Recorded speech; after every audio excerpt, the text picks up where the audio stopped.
All yes this is a diamond ring. ஆமாங்க, கேர்ள்ஸ்னாவே இந்த மாதிரியான ஆர்னமெண்ட்ஸ் வியர் பண்ண they would like very much.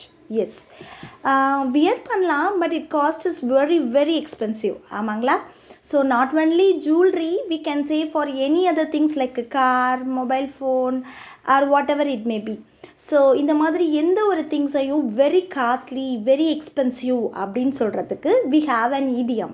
S, that இடியம் is it's cost and arm and a leg. Yes, it's meaning is very expensive. Yes, so நீங்களும் இந்த மாதிரியான idiomatic எக்ஸ்ப்ரெஷனை உங்களோட கன்வர்சேஷனில் add பண்ணிக்கோங்க. சரி, இதை எப்படி சென்டென்ஸில் ஃபார்ம் பண்ணலாம் அப்படின்னு பார்க்கலாம் வாங்க. I would love to buy a car but they cost and arm and a leg. Yes, especially that Rolls Royce car and all very very expensive. ஆமாங்க, எந்த ஒரு திங்ஸாக இருந்தாலும் சரி அது ரொம்ப காஸ்ட்லி, வெரி எக்ஸ்பென்சிவ்னு நீங்கள் ஃபீல் பண்ணிங்கன்னா இந்த இடியமை யூஸ் பண்ணுங்கள்.